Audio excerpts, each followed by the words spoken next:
কারণ সিনেপ্লেক্স তো আমার মনে হয় হিমশিম খাচ্ছে। তো আসলে তুফানের টিকিটটা একদম সোনার হরিণের মতো হয়ে গেছে। প্রচুর মানুষ সিনেমার টিকিট না পেয়ে ফিরে যাচ্ছে। এখন তুফান আসলে তুফানের রেকর্ডই ভাঙতেছে। এত ফাস্ট বাড়তেছে আসলে, এটা কাউন্ট করাটা খুব মুশকিল হয়ে যাচ্ছে। কারণ সিনেপ্লেক্স তো আমার মনে হয় হিমশিম খাচ্ছে।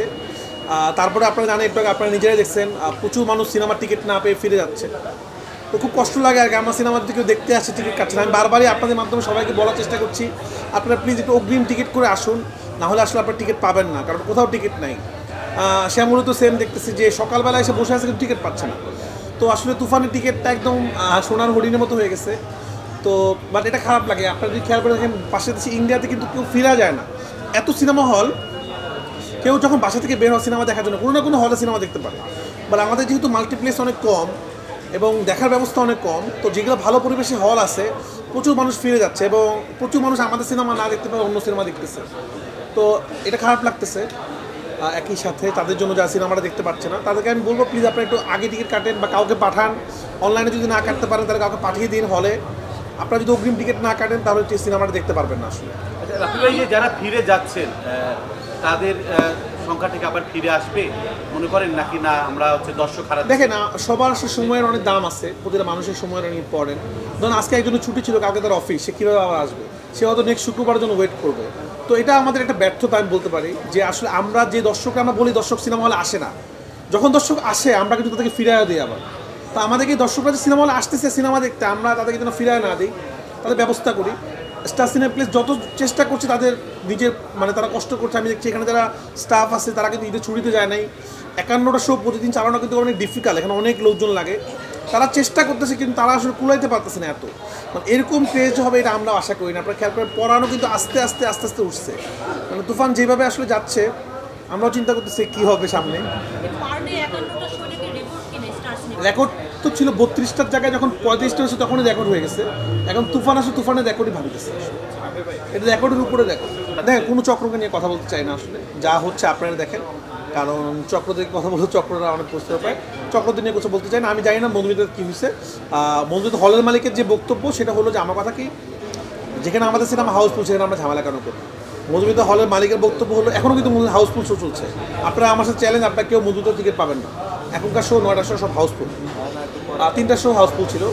তো যেটা হচ্ছে হাউসফুল থাকার কারণে ওই এলাকার মানুষজন একটু এগ্রেসিভ, তারা টিকিট পায়নি, তখন তারা ভাঙচুর করতে পারে।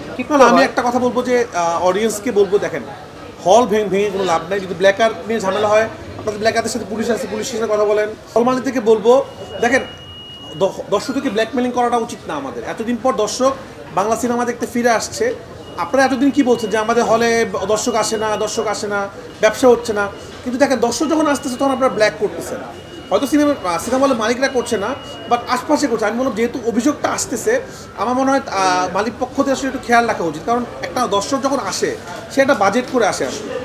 কারণ যারা কিনা সিঙ্গেল স্ক্রিনে সিনেমা দেখতে যায় তারা তো আসলে অনেক মধ্যবিত্ত ফ্যামিলি থেকে আসে। তারা একটা বাজেট করে আসে, 5-6 জন সিনেমা দেখবে। হঠাৎ করে যখন ব্ল্যাকার বলে 200 টাকার টিকিট 1000 টাকা, তখন কিন্তু সে আসলে অসহায় হয়ে যায় তার ওয়াইফের সামনে বা তার বোনের সামনে।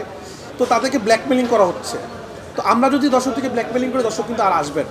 আমি হল মালিক থেকে অনুরোধ করবো, আমি জানি হয়তো আপনারা এটার সাথে জড়িত না, কিন্তু আপনাদের যদি স্টাফ আছে তারা যেন খেয়াল রাখে যে ব্ল্যাক হচ্ছে কিনা। এবং এমন এই করে নিয়ম করাও যেতে পারে যে 10টা বা 15টা বেশি টিকিট যেন কেউ না কাটে। একটা মানুষ যখন 70 টিকিট কাটবে তখনই আপনাদের সন্দেহ হতে পারে যে এত মানুষ এত টিকিট কেন কাটবে। তো ব্ল্যাকাররা অবশ্যই এটাই করে, একসাথে 100টা টিকিট কেটে ফেলে। তো আমার মনে হয় এই জায়গাটা যদি আমরা বন্ধ করতে পারি, কারণ ব্ল্যাকাররা কেটে যে ঝামেলাটা হচ্ছে, টাকাটা হল মালিকও পাচ্ছে না, প্রডিউসারও পাচ্ছে না, টাকাটা তারা পাচ্ছে। এবং ব্ল্যাকমেলিং হচ্ছে কারা? দর্শকরা একটা টিকিট ডাবল টাকা দিয়ে নিতে হচ্ছে। তো এই জন্য কিন্তু মধুমিতাতে মারামারি হচ্ছে। এবং আমি শুনছি এর আগের সিনেমাতেও মারামারি হয়েছে। আমি আপনাদেরকে বলবো, আপনারা আসলে মধুমিতাতে যান, আপনারা যে কথা বলেন কেন বারবার এটা হচ্ছে। কারণ ব্ল্যাকাররা টিকিট পাচ্ছে কোথায়? ব্ল্যাকার থেকে টিকিট বেচতেছে। তাহলে এত বেশি টিকিট না বেচলেই হয়। সিনেপ্লেক্সে কিন্তু একটা নিয়ম আছে মনে হয়, আমি জানি, একসাথে মানে অনেক বেশি টিকিট কাটতে গেলে একটা পারমিশন লাগে।